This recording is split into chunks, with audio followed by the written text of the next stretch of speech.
যেমন আয়নায় ময়লা পড়লে মুখ দেখা যায় না বা ঝাপসা দেখায়, পুকুরের জল স্থির ও স্বচ্ছ না থাকলে যেমন তাতে ছায়া পড়ে না বা অস্পষ্ট দেখায়, ঠিক সেরকম মন স্থির না থাকলে শুদ্ধ ও নির্মল হয় না।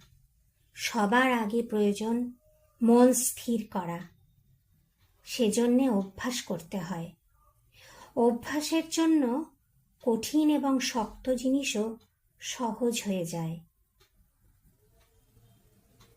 স ঈশঃ অনির্বচনীয় প্রেম স্বরূপ।